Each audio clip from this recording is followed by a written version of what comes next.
Okay, Todd, we should be live. So why don't you go ahead and get started and let people know about the Q&A versus the chat window. All right, outstanding. Welcome everybody to the July PowerApps community call. Today I have with me Keith Watling. Keith, welcome. Thanks for being here. My It's pleasure. our first international call, I guess, today, since all of our previous guests have been from the US. So this is fun, all the way across the pond here. And we also have on the other side of the United States here, Charles Sterling. Chuck, how you doing today? I'm doing amazing. Thank you for asking. Good. So welcome everybody. Welcome to the call. And we'd like to point out that we're in a new format for the call this month. We're using Microsoft Teams Live, and that gives us a new capability. We still have the meeting chat where you can put in all of the questions and things you had like before, but we also have the Q&A. So if you have a question, you can submit it to Q&A, and then Chuck can publish it into the Q&A area where other people can then chime in and respond to it. And if you're responding to questions in Q&A, we encourage you to put your name in as the person who is responding to it so the folks know who answered their question. So let's get going here and flip over to the slide deck and start walking everybody through the call here. All right, so about the PowerApps community call. If you have not been on our call here today, we do this every month. We do it on the third Wednesday of every month.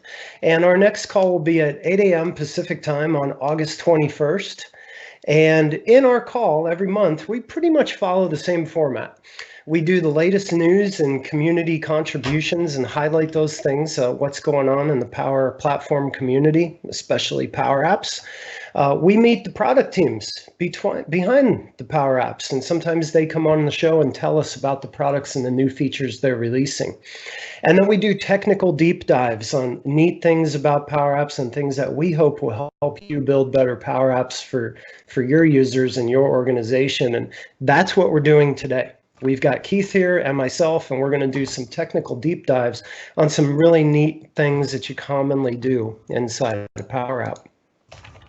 So let's move on to today's agenda.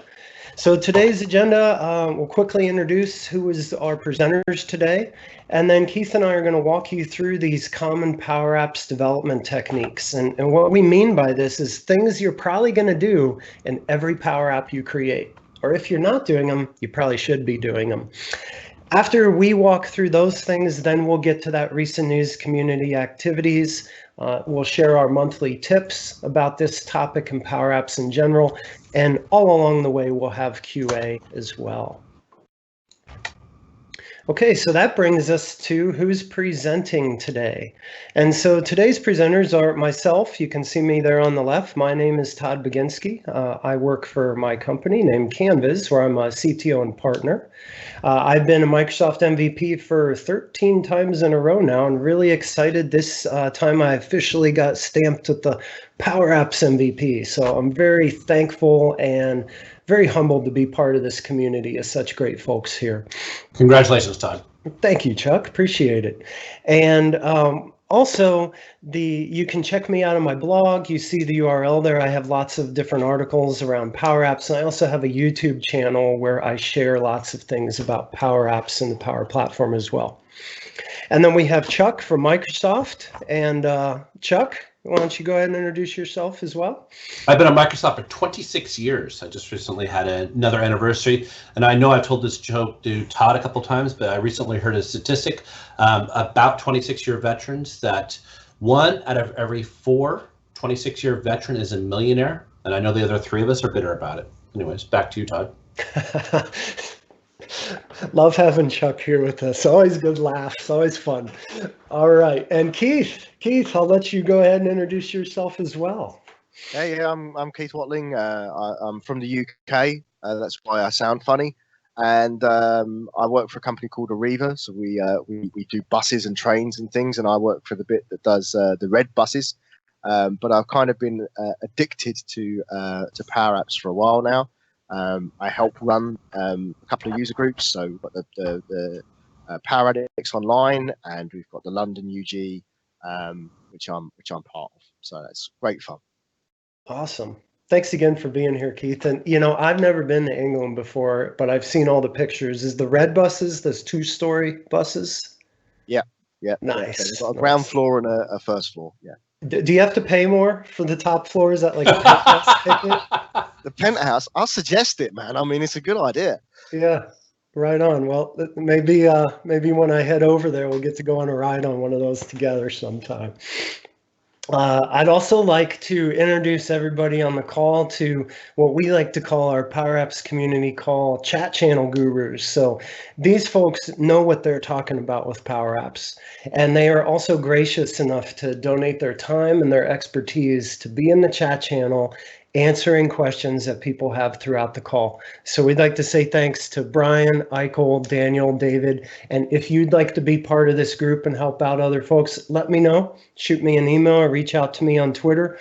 Happy to highlight you here and like to say thanks to all you guys for helping out. We really want this to be the one destination once per month on the web where you can come with your questions and get immediate answers to get unblocked on how to build your Power Apps. We're really proud of that, and we think it's a unique thing, so we hope we can keep it going. Thanks again, guys. All right, so enough of our introductions. Time to get down to business, and let's start actually doing the content portion of our presentation today. So again, what we're talking about is things you do every time, or almost every time you make Power Apps, or you should be doing almost every time you make a Power App. These are a list of the things that Keith and I came up with that fit that category, at least enough of them that we can fit in the amount of time we have to show to you. So here's what we're going to share with you today. I'm going to show you how you can use configuration settings in your Power Apps to make them easily portable from one environment to another. I'm also going to show you how you can do error handling in your Power Apps and how you can do logging and telemetry as well. Then Keith's going to jump in and show you all kinds of cool things about color palettes, styles, how to light up functionality based on the user's role in your organization, and then a really cool feature if we have time left at the end called deep linking, which really allows you to integrate your Power Apps with other systems very easily and makes your end users' lives much improved too. So let's get started here and talk about configuration properties for a Power App. So here you can see on my slide, I've got a couple screenshots of a Power App that I'm about to demonstrate to you in just a second to demonstrate one pattern you can use to make configuration settings for your Power App. So in this particular Power App that I'm going to show you, it uses the Twitter connector to load tweets for a Twitter user account. And so as you develop this type of Power App, maybe the Power App needs to be able to be pointed to different Twitter accounts as you go from environment to environment. Or maybe the Power App just gets straight up reused to work as two separate instances of the same Power App that you deploy, but one is configured to work with one Twitter account and one is configured to work with another. If you're an ISV, that might be a scenario that you would run into more often than if you're not. So what's this pattern look like to actually configure the Twitter account and to be able to say, okay, as I go from one environment to another, I want to be able, with hardly any modifications necessary, swap out which Twitter account I get the tweets from. The first thing you'll do is create yourself a new page inside of your Power App. And I've named it Settings Screen, as you can see in my screenshot here. And there's a couple things in my settings screen that I can configure. One is that Twitter account I talked about. So here's a text box where I can type in the name of the Twitter account. In this example, it's Microsoft's Twitter account. Then after I've created that settings screen and a place to hold this value, in a different, I use a label control, as you can see right here. And so look at the arrow on the top right. You can see the name of my label. It's called Settings Twitter Account. And so here, now I have this label called Settings Twitter Account to store this configuration value. So at runtime, when I actually use the Twitter connector to go get the data for a Twitter account, you can see the arrow in the bottom right corner pointing to settings Twitter account.text. So that gives me whatever value someone's typed in there. So this makes it very easy for me to deploy my Power App from environment to environment and change this value. All I have to do is come to this page in my Power App, change the value in that text box, and boom, at runtime, it's going to pick that up and it's going to use that configuration value. So that's one pattern that you can use for setting configuration values, and I'll demo that in just a second. Another one that you can use, and this is one that is a little bit more enterprise friendly and one that you may use across a suite of Power Apps in an organization, is to really store those configuration settings in some external data source. You could do it in CDS, Excel, SQL, a flat file, a service that returns them to you, whatever you want. But then, instead of a settings page or hard coding the information, you go out and you actually make a call when your app starts to go get that information, and you pull back that data, and now you have it available for you and you can use it at runtime. So whenever I've used this pattern, some of the common things that I put in as my configuration values are the name of the app, the ID of the app, the environment the app is running in, and then just all kinds of other settings like that Twitter account or an email list or whatever the case may be. So those are your two basic patterns you can use. And what I'm going to do now is I'm going to jump over and show you an example of that particular approach, the first one that I showed you. So this Power App here is called the Company Pulse Power App. You can go download this right from web.powerapps.com when you click create an app, and then you can select this one and download it. So the way that it works is when you run this app, at the very beginning on this screen, a timer kicks off, and part of that timer control is to go out and it's to get the data from Twitter and SharePoint and many other data sources and pull it together and then display it on this screen. And so here you can see all of the tweets that come from my Twitter account. And here's one that I sent today here. So how did I do that configuration property we talked about? Well, first I made this settings screen right here, and here's that Twitter account on the settings screen. So if I change this from me, let's change it to Keith's account. So now I change it back to Keith's account, and when I come back to the loading screen, this code right here is going to execute. And here is that text box back on that settings screen. So just like my screenshot, you can see it, how that's being pulled at runtime. So now if I actually play it, the timer will again kick off, go get the data, and there you go. Now you can see Keith's tweet stream that's coming back here as well. So Keith, looks like you had a busy day yesterday on Twitter here. So that is the one pattern you can use, a very simple pattern for how you can update configuration settings in a Power App. The key to this is this settings screen here, nowhere is it linked from the Power App. There's only way you can see the screen is if you're in this editor and edit mode. This way your users won't change your settings.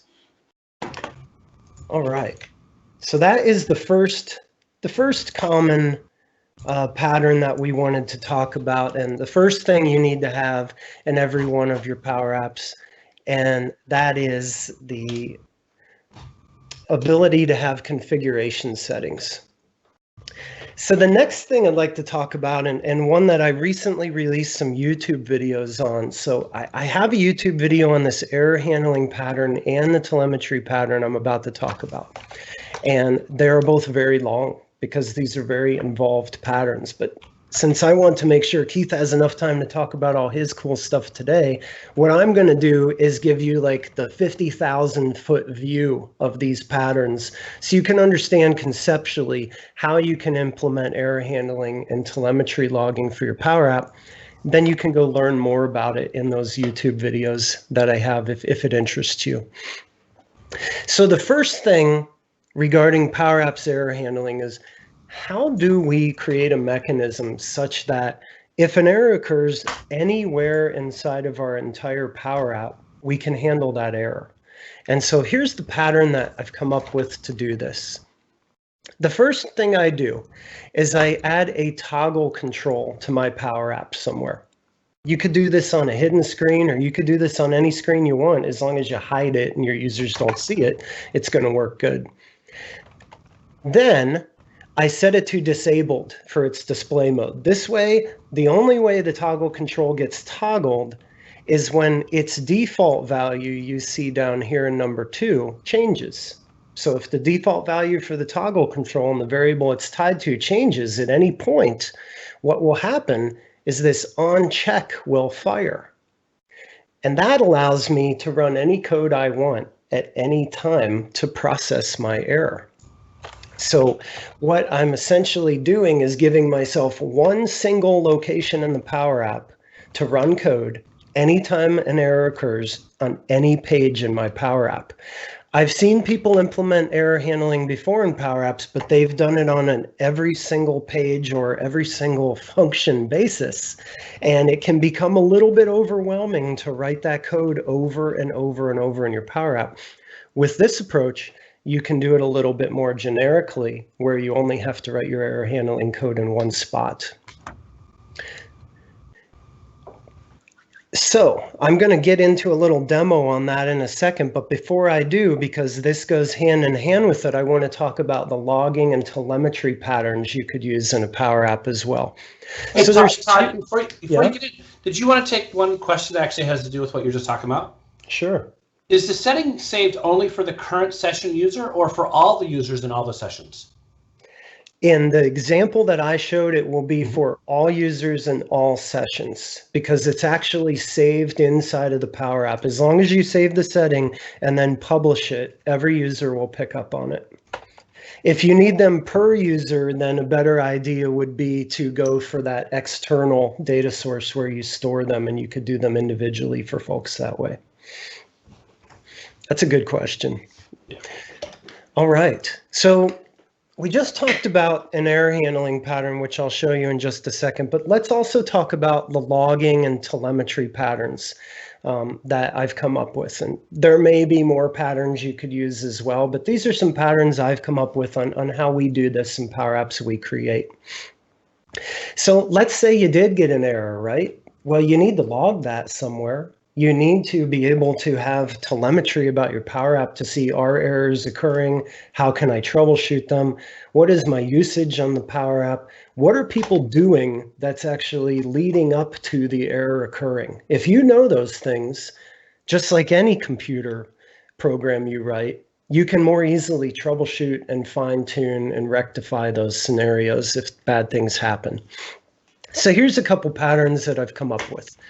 The first one is a Power App either calls into a flow, which in turn calls a custom connector, or it calls into a custom connector directly. This is a pattern on the left side here.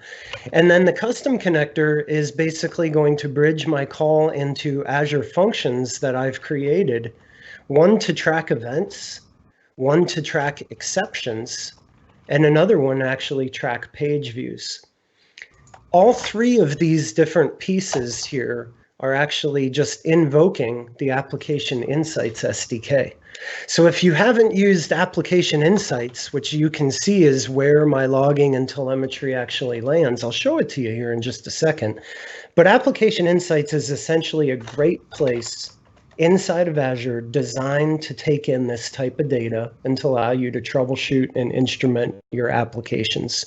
And so that's why I chose to use it as my data source. I've seen other people log this data to SQL or SharePoint or even Excel, and then they write some Power BI reports on top of it.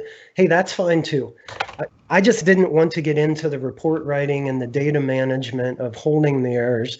And since I'm very familiar with App Insights and I use it on a lot of my other projects, I thought I was just going to reuse it here for my Power App. The pattern on the right is different only in the fact that there's no custom connector involved. And so if custom connectors aren't something that works for you and your organization for whatever reasons, but the governance, licensing, permissions, there could be many. You also can do this without creating your own custom connector. So let's actually take a look now and see a demo of what this looks like. And then we'll jump over to all that cool stuff Keith's got too. So this is my little sample app that I created to demonstrate these patterns. And the way that this sample app works is that I'm just going to play it here and show it to you. This is my toggle control that I talked about.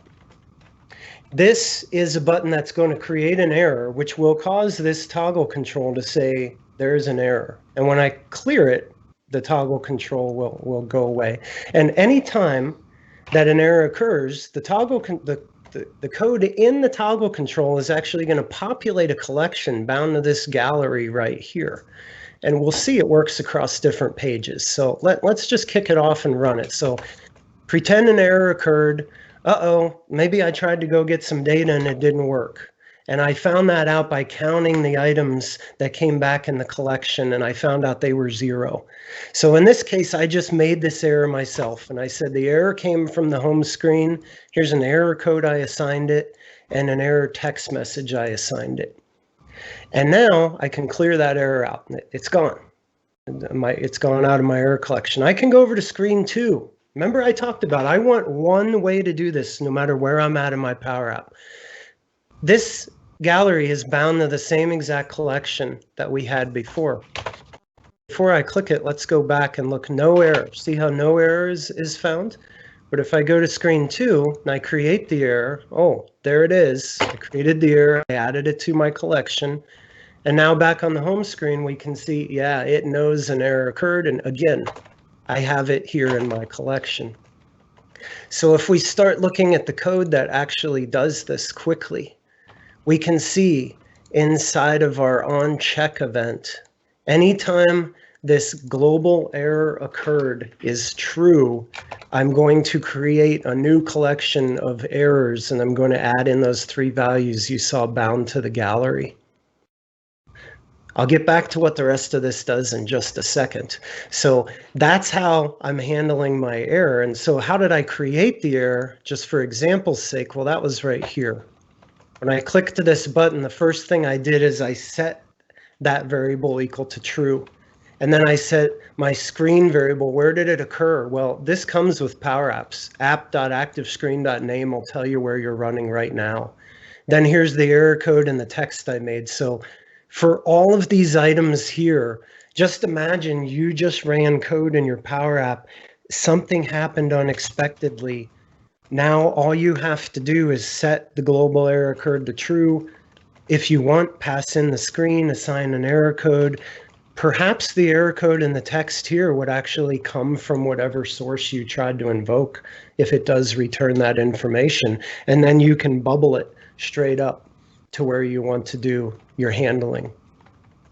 So that's the global error handling mechanism. That's the one that we use in the Power Apps we develop. I also created another example of doing it with a context variable and how you can actually update your user interface. So same approach here.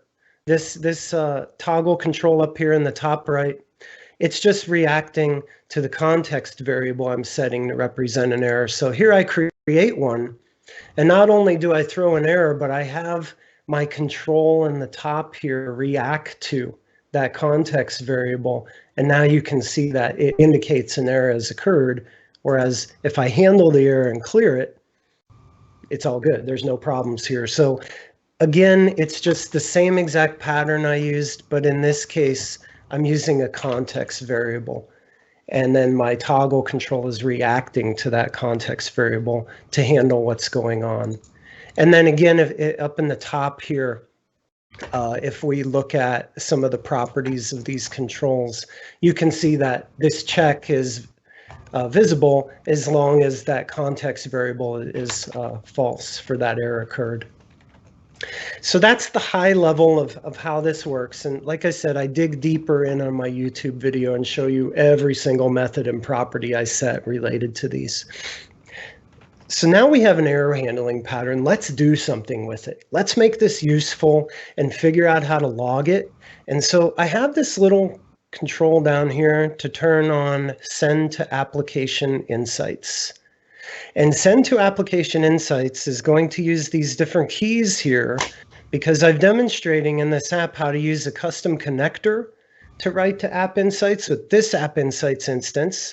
And then I have another one in Azure that I'm writing to from Flow to demonstrate that pattern. Then I also have this all-important correlation ID right here. You can see it's set to GBL correlation ID. You know how SharePoint has a correlation ID and PowerApps has a session ID? Well, I want to be able to have an ID that I can track on a per user basis using the PowerApp, anything I log, so I can easily get that correlation ID from the user, and then I can go into App Insights and look at every action related to that particular session they had in the PowerApp. Allows me to whittle down what I'm looking for. This value is set in my app on start. So now that I've turned on Send to App Insights, let me show you a couple things here. We're going to create an error, and it's now logging that error out to Application Insights. Clear it, create it. I'm going to go to screen 2. I've actually logged the fact I went to screen 2 with my track page view. I'll go ahead and go back to the home screen, clear my error out, go over to screen 2 again, make the error on screen 2, and then finally back to the home screen. So I actually have an electronic trail now of every single one of those actions that I just took. If I come back into App Insights and I refresh, usually this takes a couple minutes for the data to come in here. So I've got the first one has flowed in App Insights now. Here you can see I've created an event. This one says on the home screen, I created this button, Create Error Global was clicked. And here's different properties. You can see the data here that I've passed in, and I've logged in App Insights.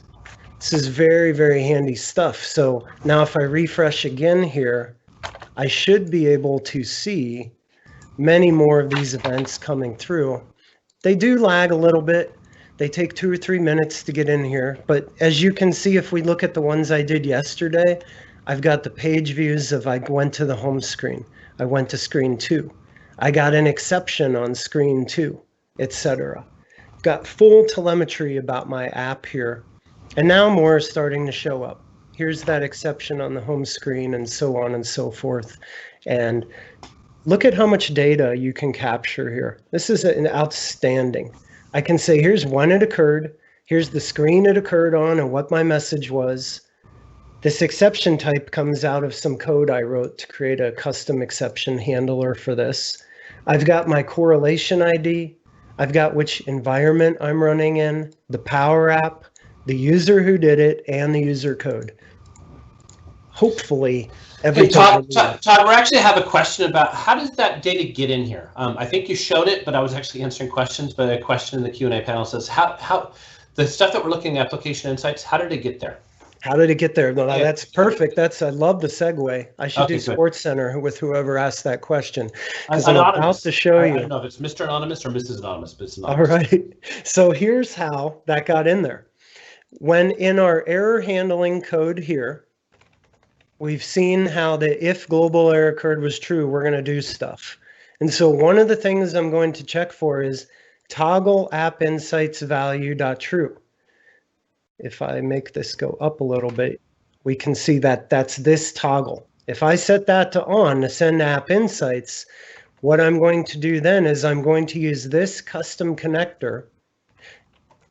If we can look at it by going to view data sources, and we can see here's my custom connector that logs to App Insights. We can also see that I have, oh, a little too big there. I have 3 flows that do what my custom connector does too. So this custom connector at the top can track page views, events, and exceptions. And then I've created a flow to do each one of those individually. So far, if we look at the code here, Oh, if we look at the code that submitted this one, we can see this is my custom connector and I'm calling track exception. And then here I'm passing in all of these different properties. And many of these I'm just setting an on start. Keith's going to show you how he likes to set a lot of these properties for all his Power Apps too, and common things he does right at the beginning every time he fires up a Power App. So that's one way that it got in there. The other way that it got in there is how did I track the event? Well, the create global error button, here's my same connector, but I called track event. I passed in the name of the screen and everybody saw where we saw this exact event. I'm passing in the instrumentation key to application insights. You could choose to make your pattern like this, where you pass it in from the Power App, or you could put it into your back end as well. It's just there to illustrate and make it easy for me to swap it out when I demo this too. What about when we went to the second screen though? Well, here's my button to go to second screen. It's just navigate function to go to screen 2. So that's not where I logged the fact I went to the second screen. It's actually back here in screen 2's on visible event right here. We again check, is reporting app insights enabled? If yes, then here I'm doing it with a flow. So I'm calling my flow called track page view, and I'm saying run, and I'm passing in the name of the screen and the key that somebody would use to authenticate to App Insights. So here you can see we've shown how we logged the exception, how we logged an event, and also how we logged a page view, both from inside a connector as well as from a flow. So what does all this stuff look like? I'd love to dig in and show you much deeper, but that would take another half hour. So if you want the real deep skinny on all the pieces of the puzzle, including the Azure functions that you see here that I've created, the flows, here's the custom connector that facilitates it. Here's my flows. You can see what one of the flows looks like. It's actually calling my custom connector. And then I've also got all of this code right here in Visual Studio where I actually created the Azure functions. So in the other video that I have, I walk through all this really in depth and talk about end to end how it's all put together. But like I said, it takes a long time to go through, but I wanted to make sure we included it in today's topic because this does fit the bill. These are things and we also have the Microsoft, every time. Yeah, we also have the Microsoft Retail Store team coming in. Brian Blanchard, a good friend of yours, is going to be coming in and talking about that. So not their next talk, but the one after that, they're going to be covering that in depth. And they actually got rid of those Azure functions. They're calling them directly through their Swagger files. So I'm looking forward to that. I'd love to see how he did that. Maybe they updated the REST API for application insights then and allow you to do these things now. I haven't seen it. I'm looking forward to it. But that's 2 months out at least. Yeah. Outstanding.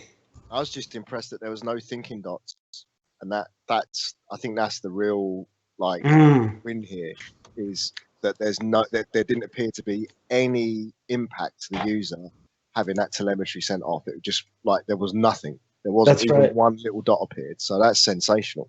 Good point. Good point, Keith, right? Because if I go to screen 2 here, boom, screen 2, telemetry sent. And now if we come back here and refresh these things, we'll see a whole, see we have 3 from today here. If we refresh it now, we're going to have a whole bunch of them in here.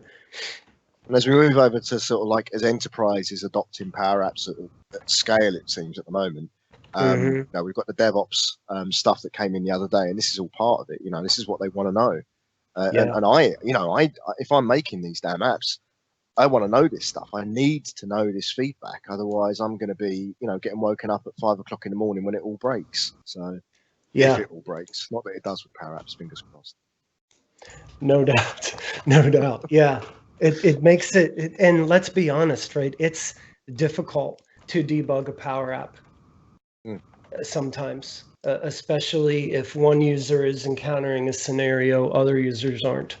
And having this level of logging going on in telemetry to actually see their path through the application before the error happened can really make it a lot easier to support those, like you said. And maybe if you do wake up at 3 a.m. in the morning to do it, you can get back to bed by 4. So before I move to Keith, Eric Adler's got a great question. Is can this be used for tracking user usage of parts of the app? And is this data able to be consumed by Power BI? Yes, we should actually do an entire session on it, because the navigation in the app, or the parts of your app, actually are called out. They have some amazing UI in the Application Insights portal for that. It's up to, I think it's actually what it is. And then, yes, all of this is actually will emit M code, and you can actually write Power BI queries directly against that. So again, I don't even know if Brian's going to cover that, because just covering what Todd's looking at here, that's the session that I take 4 hours to do. Just looking at all of this UI that's in Application Insights. So Eric Adler, yes, absolutely, you can positively use it to track navigation, usage patterns, etc. Yep. You certainly can, and the perfect example of it right here is this page view. You can see someone looked at the home screen and now screen 2, and then the other one is the custom event, like this button was clicked. You could use that wherever you want in your Power Apps on any action that occurs to log that has occurred and totally trace the path of your users. A lot deeper telemetry than what you get in the analytics page out of the box with PowerApps. So Keith, I'm going to stop sharing my screen now and turn this over to you. And I can't wait to see all these cool things you're going to show us now. Not as cool as some of that stuff, man. That was pretty impressive. The thing for me is like that's the missing gold, as it were, for me in PowerApps. You kind of need that to know how long people are spending on a page. That's the really important bit, because then I know where to spend my resource and my time when I'm developing stuff. So I want to caveat this at the beginning by saying I'm really lazy, right? And I hate having to do anything more than once. And I've been a lazy developer for as long as I can remember. And I think it makes for a better user experience, because I don't want anyone waiting around. So when I build an app, when I go File, New, Power App, I sort of, the first thing I do is go File, Open, and I grab this template, right? And my template isn't designed to be built on, although you can do that. So you can start here, but I always find it best to start fresh. And there's a number of things that I will walk through with this template. So the first thing when you're building out a template to use is you've got to think about why you're doing it in the first place, right? So the reason why I have this template is that all of my controls are linked to a style collection and a set of colors, because it takes me an inordinate amount of time to style my app every time I go and build a new one. So I don't want to have to go and set 15 bazillion different settings for the drop down, 15 bazillion different settings for the combo box, God help you if you're using that, and a date picker and all the rest of it. I kind of want my style to look the same no matter what's happening. And there's all variants of the date picker, for example, has different settings for the icon that will be the chevron, than the combo box and the button and the text box and the label and all that kind of stuff as well. So what I do is I use a collection to hold all of those things, and I'll show you that collection. So basically, when I'm using this Power App, I come in and the first thing I do is I grab the collection which has got all the styles in it, and the first thing I have is my colors style, and you'll see that none of these colors are called a color name, right? That was something I learned when I was a graphic designer. So when you make your colors, you never ever use the word yellow, because someone's going to change it and it won't be yellow anymore. It'll be something else. So don't knock yourself down to that naming convention, because that's going to change a lot. So try and be descriptive about what that style's what that color's supposed to be used for. And then I create a kind of cascading style sheet with collection. So a little bit like CSS, but it inherits bits from higher up the collection. So I get in and I do my clear collect because I don't want to, easily clear it out first. And I'll create a border collection and a disabled collection, right? And then, sorry, a styles collection with a name of the border. Right? And I'm going to go in and I'm going to reuse those later on. So I'm not too worried about what this looks like in terms of data. I'm worried about what this looks like in terms of functionality, impact when I'm coding. And now I'm going to reuse disabled further down. So I'm just going to go and look up that disabled. And now the text style has inherited disabled and it's inherited border from the top. And I'm going to turn around and say, right, I'm going to fill color to be white. I've got some padding settings there.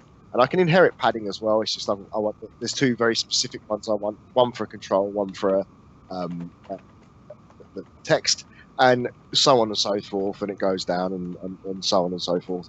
And you get now. I've got to a place now where I'm calling a button, and that button, it's got hardly any of the codes at the top because I'm just using pure inheritance and calling from any of these already defined styles that I've got up there. So, and it just kind of meanders on down. The last bit I do is positional things, and I always work to a grid. I think working when you're doing any kind of layout, any kind of design, grid is absolutely paramount. So that's columns, gutters, and having some sort of structure. There's a great article on Opera, the browser, on their blog about grids. If you type in design grids and find it, it's absolutely sensational. I suggest you go and read it. It will change your life. So I use this to control the displayed, and you can see kind of like how that works in the app. So if I go and look at color, I've got so this would be the color of the text. I've got look up style name, some entry text there, and I go text.color. If I look at the border, fingers crossed I've set this up right. So if I go to the color, I've got entry text.color. So all I've got to do is go and update that centrally, and it's going to update it now. Because I'm super lazy, it means that I can just literally come in here, copy and paste these into the app. I've already got my naming conventions as per the PowerApps naming conventions guidelines here. So all I've got to do is just leave it out, type in, and I'm good to go. And it saves me a whole bunch of time, like absolutely a whole bunch of time. I have a little styles gallery and a colors gallery just so I can see what's going on. I can see what these things look like on the screen if I'm doing some sort of like layout. Want to make sure I'm right. Other things that are in this little template app are my Brian Dang debug button up in the top right hand corner there, and that gives me that very familiar debug flyout. That's every single page, every single one. So that's in there, and I just go and grab those two items and I go and paste them into the page. To get whether this is visible or not, I don't actually have it set as true normally when I'm in the app. I have global is making, and that comes from this secondary piece of the puzzle, which is using the PowerApps Maker connector to determine whether I am a maker or a user. So a maker is an owner or an editor, and user is someone who's just had the app shared with them, right? So I have a bunch of stuff that I set up at the beginning. So I always set up the language because I get fed up with the NGV. I always grab the email address. I grab the ID from my profile v2.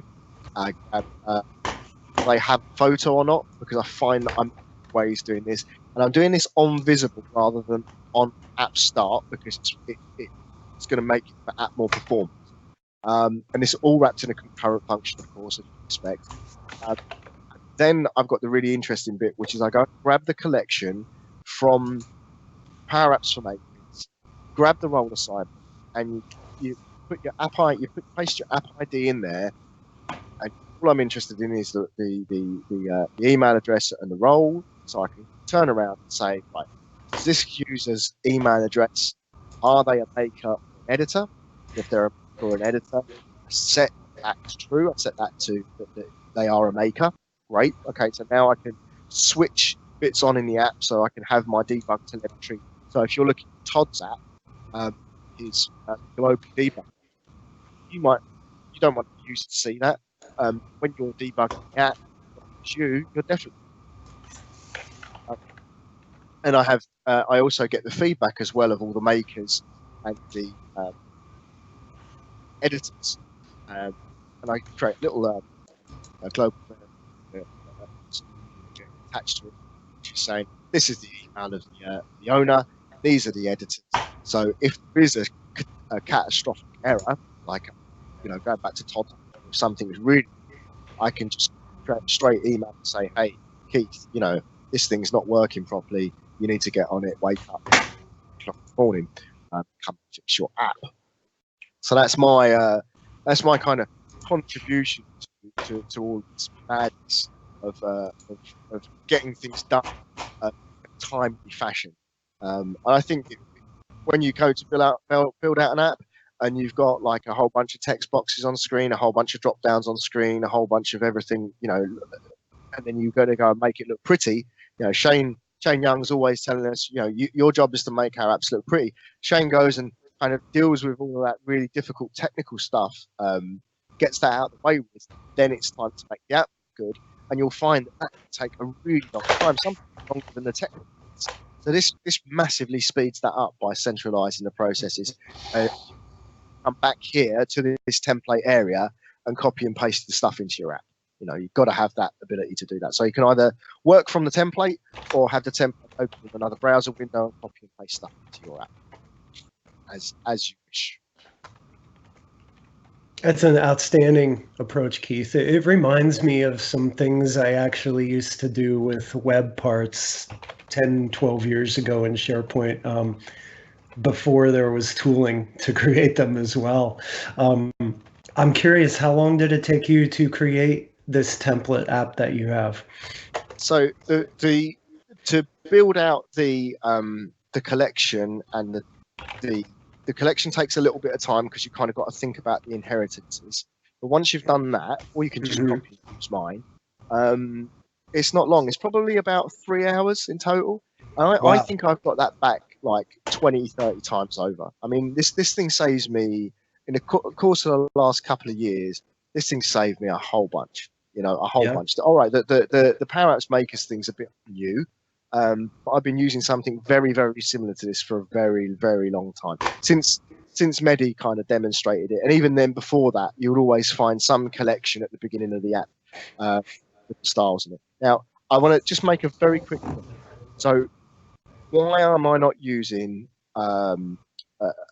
components? So why would I not use components here? So when you create a style component, and I did go and do that. I went and made a style component. I still have to wire that up to everything on every page, right? If I create a central style component and I refer back to that style, according to the PowerApps documentation, I don't know whether it's changed, it might not have done, but when I was reading it, it says that if you've got stuff on your page that's referring to other pages, when your app loads, it's got to load all of those subsequent pages to kind of understand it. So I don't want that to happen. I don't want it to have to load one page and load another page. So I keep it all central in a collection, all hard coded, and that way I find it's an easy way of working. Yes, there's a bit of a segue for new users coming on, but I kind of like that. Mm-hmm. So we've had 4 comments, Keith, of do you have a template or a component that you've shared that actually illustrates this workflow? And also, you may not have noticed, I just got the component gallery on Community Live. So a way of actually sharing components right there on community.powerapps.com. So that actually I'll share this in the gallery, Chuck. I'll share this in the community gallery. And that was from Sean and Brian. And Sean, sounds like we've got some old links from Dana back in the developer teams meeting request, Todd, that we need to go out and clean up. So there's some old links that people were trying to join and it took them a lot longer than they needed to. I've got David on the Q&A panel. So David, I can see that you're there, and thank you very much for joining us. And what else did we have? Lots of requests for governance, Todd, as far as new topics. So that was the other one that people were asking. And then also, I know we tested the chat window as far as, what was it, 3 days ago? And for the life of me, and when I go out and connect back into the Teams interface with an anonymous login, all I see is the curated Q&A. So I know that we tested chat, but with an anonymous login, all I'm seeing, without any identity, all I'm seeing is the curated experience. So who was that was asking for that? There's a couple of people who are asking about the chat experience. We're gonna have to run that down. I know we tested it. It was a big concern of ours. We found it, but I am not seeing it yet again. So sorry about that, guys. Keith, back to you. Sorry about all the interruptions. That's right. It's all good stuff. Yeah. So the other thing that you can use to test your app is deep linking, right? So it's not just for what I'm going to demo for you now, but it can be a really good way of kind of like throwing values into your app to test it. And I quite like it. So deep linking is basically use of the parameters function, right? So there's a function in PowerApps called param, and param is going to. Can you just chuck up the presentation for the audience with the explanation of a URL? So Todd, can you reshare that, because when he shared, he took it away from you. Certainly.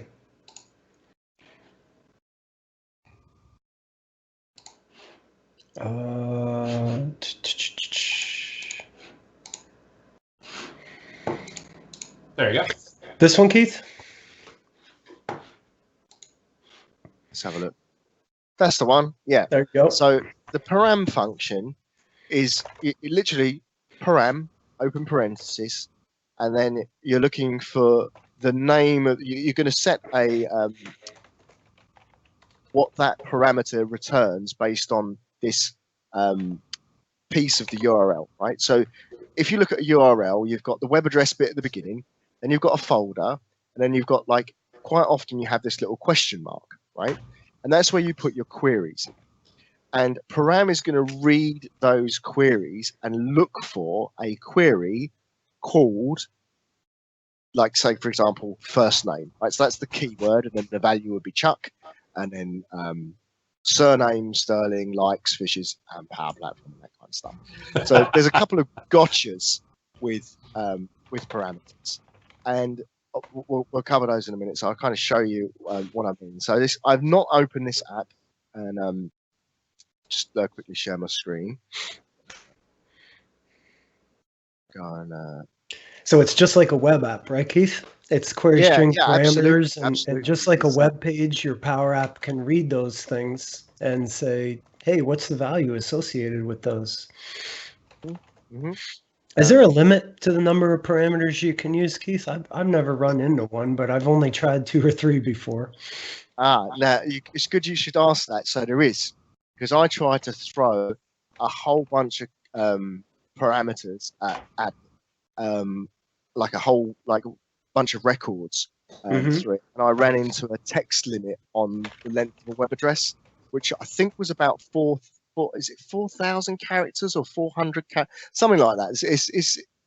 It's in the hundreds of thousands, but there's not too much you can pass across. There's enough, but it's not, huge.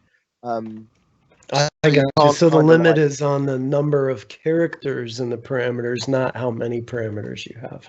Yeah.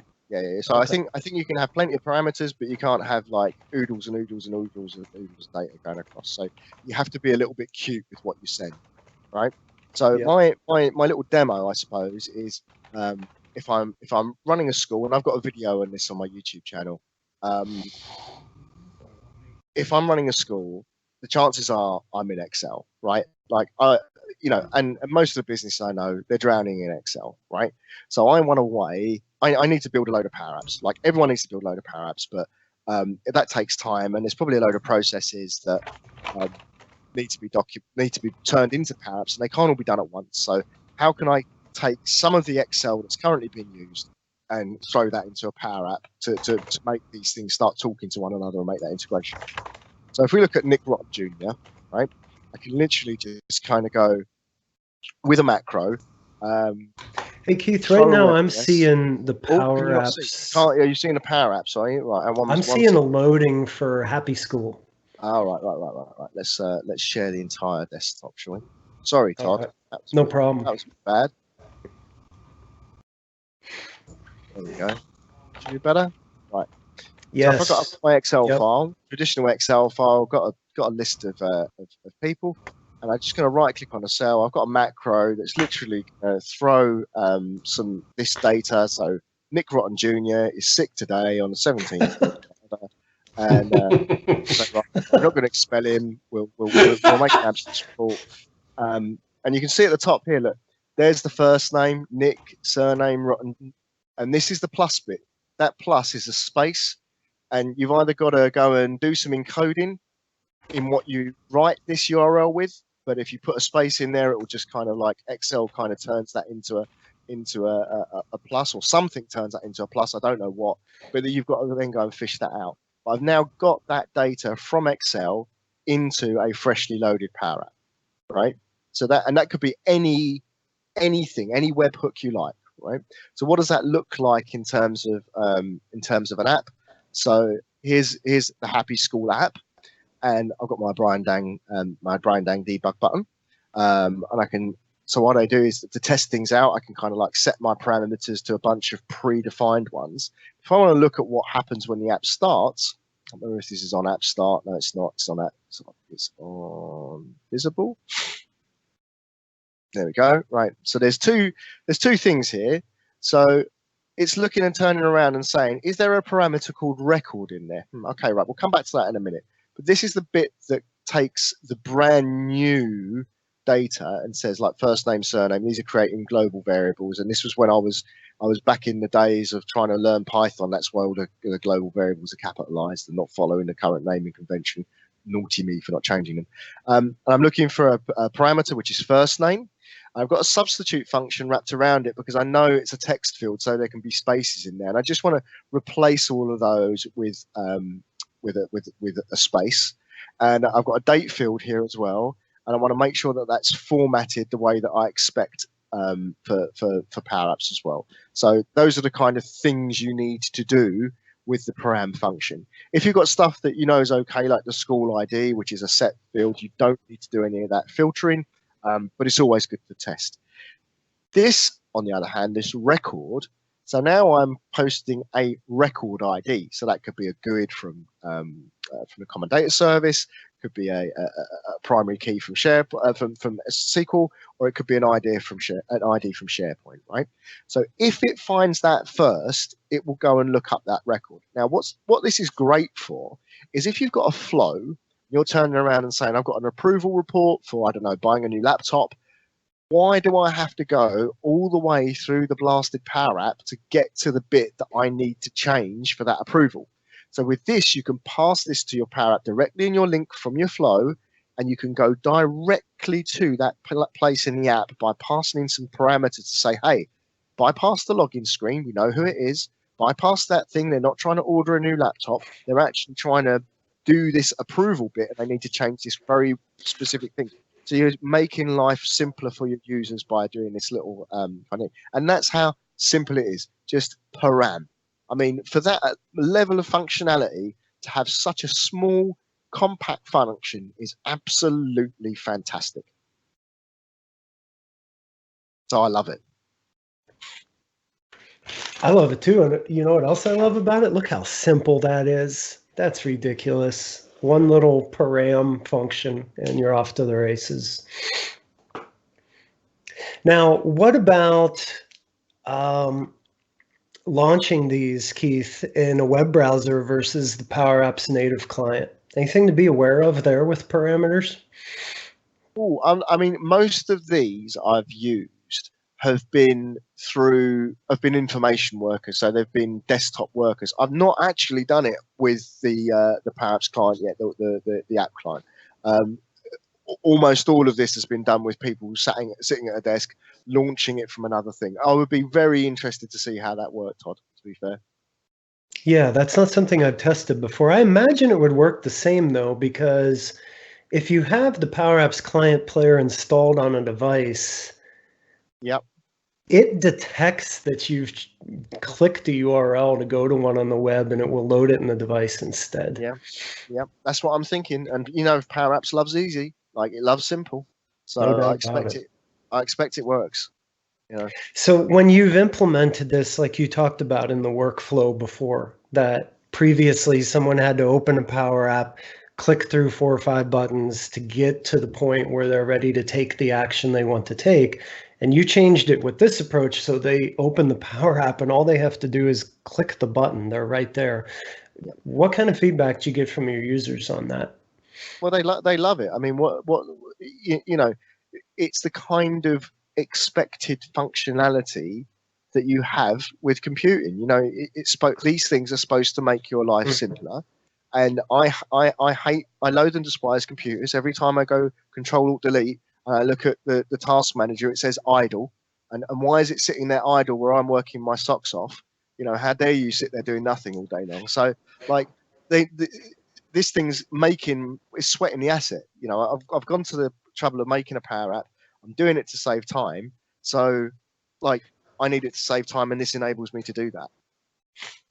Outstanding. Is there any additional training you had to do for people to help them understand that they were landing in a spot deep in your app versus if they came in before, or did you just unleash it on them and they figured it out on their own? They figured it. So before the app that I initially did this with, I had a really pretty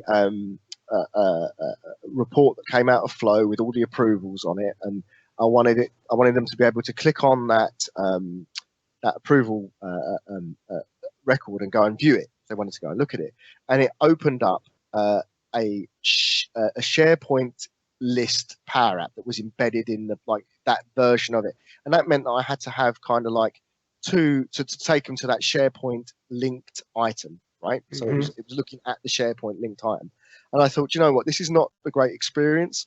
I don't want to have another app that I have to maintain on top of it, being very lazy. So I said, right, you know, bring them to the app, and it was what they expected in the first place. Like, they didn't expect to use the app and then go and look at a SharePoint list. They expected to use the app. So yeah, for me and for them, it seems to be a much more whole experience, as it were. Much better UX, man. Much better UX. Yeah, no doubt about it. The X in UX, right? Outstanding. Very good. Is that all? Yeah, that's all. Yeah, there's a video on that one. I'm not in the bath. Oh yeah, great. Yeah, in the YouTube gallery. I didn't know you had a video on that one before. Well, we're a couple minutes over time here, so let's blast through the rest of our call here quickly. And the resources page. So here you can see, everybody, we've got there's your video right there and there at the bottom. I didn't notice you added that one too, Keith. So we've got YouTube videos, documentation videos on all the topics we talked about. You can dig in deeper to what these things are, and these things you'll put into all the Power Apps you did. Keith, it's been a pleasure. Thanks for being on here today. And I had no idea we'd be doing this a few months later after I met you down at Ignite last year, but that's cool that we met and became friends and had opportunity to do this here today. So everybody go check out Keith's cool stuff. He's got a lot of great things going on, shares his knowledge all the time, really knows what he's talking about. Recent news with Power Apps. This one, if you haven't seen it, Chuck hosted this webinar on July 1st for introducing Power Apps portals. If you're not familiar with that, I suggest you go watch that. It's not even an hour long. It won't take too long to get you caught up. Other big news is automatically validating Power Apps solutions with PowerShell. Perhaps even bigger news than that is building upon that, and ALM for Power Apps with the Power Apps build tools. This is something that I've been playing a lot with lately, and I think we might even put this into a community call sometime soon to teach people how to build pipelines in Azure DevOps to version and actually implement ALM with their Power Apps environments. For the community contributions, wow, So many contributions by Dwell Seth here to list. He was, I didn't see anybody else tweet this hashtag, which I was very surprised the first time in 6 months. But if you want more visibility for your stuff and what you're contributing to the contributing to the community, tag it up with this hashtag here, and we will let everybody know about it on the call and highlight it every month. And so that brings us finally to our end of the call tips. My tips here are, number one, don't treat PowerApps different. And what I mean is different than how you've developed other software in the past. You do need error logging. You do need telemetry. You do need an ALM story. Just because PowerApps are easy to make, don't think you can take shortcuts on all those other things, because in the long run, that will turn around to bite you. Second one is create an enterprise standard for PowerApps in your business. Keith demonstrated very well how he has a standard created for what his user interface looks like, as well as the common things he cranks up and sets variables on when his PowerApps execute. Put that together for your own business before you get started, so you don't run around with the wild, wild west on everyone in your org who makes one taking a different approach. Anybody remember InfoPath forms? What happened after 5 years of those in your SharePoint environment? How every one of them was different than everyone that's somebody else developed. And now you got to figure out how to migrate them or even just upgrade them or whatever the case may be. Don't let that happen. What happened with InfoPath forms happen to PowerApps in your business. Get your strategy set ahead of time. And then finally, PowerApps, follow an SDLC. Be formal about it. Don't just start writing code. Do your design ahead of time. Do a design review. Get your architecture slated ahead of time. Then develop your code, and it'll go much better. What's an SDLC, Todd? Software development lifecycle. There you go. Yeah, I actually learned something in that class in college, it turns out. Keith's turn. Yeah, like me, it likes simple. Keep it simple. The biggest wastes of time I've had in PowerApps have been when I've overcomplicated a filter or a search or something like that. Like seriously, you know, it wants it to be simple. When I was using the relate function for the first time, I had written so much code, and actually I needed about 30% of what I'd written. Respect the user. Right, seriously, if you want people to use your PowerApps and be super successful, respect the user. And in a complete contrast to respect the user, when you drop your PowerApp out into the world, leave something out, right? Or have it ready to go. And I'll tell you for why, because adoption is one of those funny things that you don't do. It's the users that do that for you, and they will be your biggest champions if, and here's a quick win, just leave out something that's quite obvious, and they'll come along and they'll go, oh, Keith, you didn't put that in. You should have put that in. That would have made it really good. And you go, oh, right. Oh, what, you mean this thing? And they go, yeah, that thing. And then they walk out to all their friends and they go, hey, that's my idea. I told him to fix that. That's my app. You know, and that's their thing in the app. And then, you know, especially if it's the guy and the girl who likes to make the most noise in the office, there's some great adoption right there, because then they own that thing going forward. And I can't recommend doing that enough. That's all. I've never heard of that one before, Keith, but you've got it to work, and it sounds awesome. Yeah, and then right then you got time, instant Todd. gratification if you had it on tap too, right? That's absolutely fun. Great ideas. Good stuff. So we would both like to say, and Chuck, thank you to everybody for joining us today. We had a good time today sharing our experiences with you. We hope it comes in really handy for you. And we will be posting this soon on the Office Developer YouTube. So if you got in on the last half, or if you think your grandma even could benefit from this information, hey, shoot her the link. Our next catalog, maybe not, huh, Keith?